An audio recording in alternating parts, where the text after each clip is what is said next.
Lee, we've got you alongside to call this particular bout. It's a heavyweight bout, 125 kilos, 275 pounds. Tervel Dlagnev out in the blue singlet, and his opponent, Zach Ray, in the red singlet.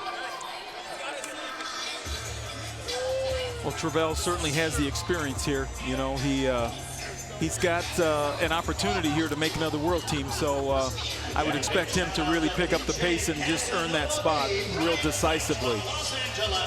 And you know what that's like, Lee. Being on top isn't always easy, right? When you're on top there trying to defend your title, people keep coming up, coming after you, coming after you. Talk a little bit about what that's like and if there's any added pressure to that. You know, it is, but the way I looked at it, I wanted to make sure, you know, my opponents didn't feel like they could win.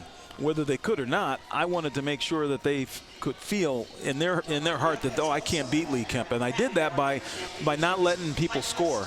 I always felt that if I could score on somebody, then I could win. And if I could stop somebody from scoring, then mentally they're going to think that they can't beat me. And that's kind of how I wrestled. My matches were, a lot of them were close, but a 3-1 match was like a 10-1 match for me, you know.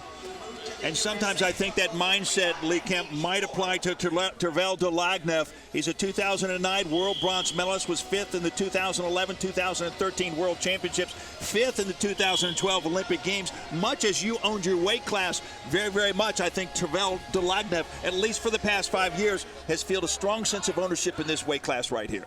Oh, yeah. And it's nice to be the biggest and strongest at the biggest and strongest weight class, right? Absolutely.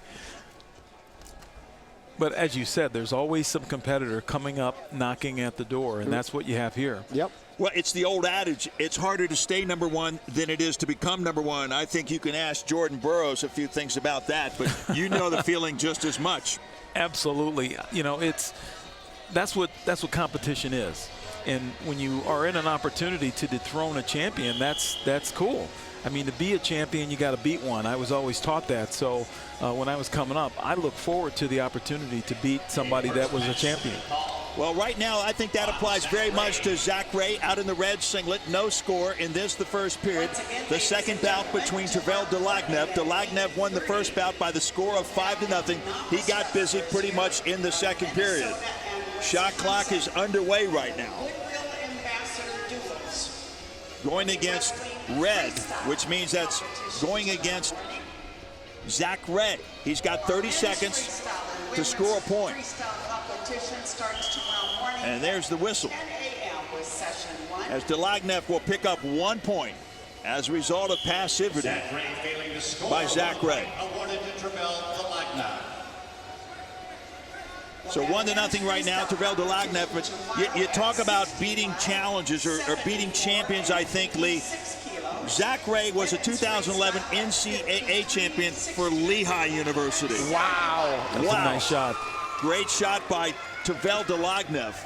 You know, he's starting to kind of impose his dominance now, and I think that's the whole process of mentally making your opponent feel like he can't win. Well, you're so correct. I mean, when you talk about your mindset when you were out there, I think it very, very much applies to the way that Tervel Dlagnev wrestles. He gets in the minds of his opponents. He does, and he wrestles like such a lightweight. I mean, you see that shot, how quick that was, how he gets out of the way, because no way do I want to be underneath Zach Ray when he's sprawling down on top of me. Absolutely.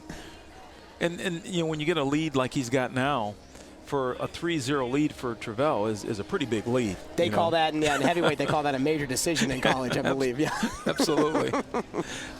And you said something earlier about being the biggest and the strongest. I mean, he's big. He's a big man. He's a strong man. It's hard to make a mistake against a guy like Tervel. Yes, it is. And he's quick. I mean, he's not just big, but he's quick, and that's a combination oftentimes you do not find in heavyweights. Absolutely. You just don't see that.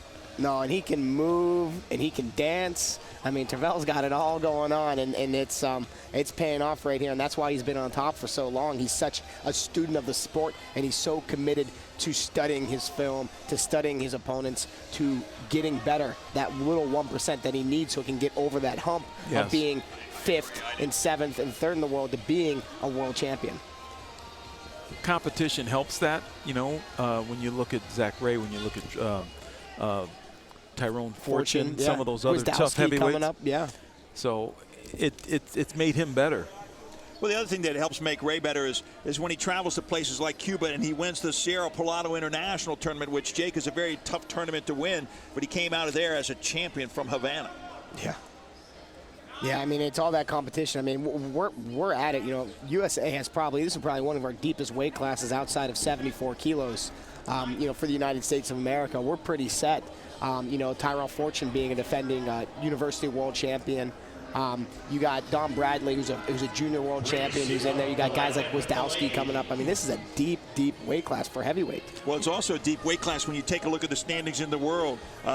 Taha Agul from Turkey, he's the European champion. He's rated #1. You've got an Iranian, Kamil Gashami from Iran, from Asia, the Asian champion. He's also rated #2 as Tervel Dlagnev gets busy and gets back on the attack against Zach Ray and picks up 2 more points. You know, speaking of heavyweights, when I competed eons ago, there'd be like only 1 or 2 heavyweights in the Olympic Training Center, so our heavyweight hadn't really no one to work out with. Bruce Bumgarner all those years only had like 1 guy to work out with. Now you've got 3 or 4 or 5 guys deep, pretty good guys to train. Big guys. Like Bruce used to have to go with guys much smaller than him just to get a workout in. He would have loved this situation. You know, I got to say this. We talk about guys owning weight classes. I think when Bruce wrestled, he owned the heavyweight weight class, didn't he? Yeah, over 16 years, right? Yeah, he did. He made 4 Olympic teams, was it? Yeah, 4 Olympic teams, 4 Olympic medals. Yeah. And I think it was Tom Erickson who was behind him. that was a long spell. It's like being a second-string quarterback to a Super Bowl quarterback. That doesn't really mean much, but no. You know. But you know, too, from that position, you help make each other better. So nobody gets to where they get to alone. We've gone through that before, Lee Kemp, but you understand that well. Absolutely. You're as good as the guys who help make you good, period. 5-0 right now. Under 30 seconds remaining.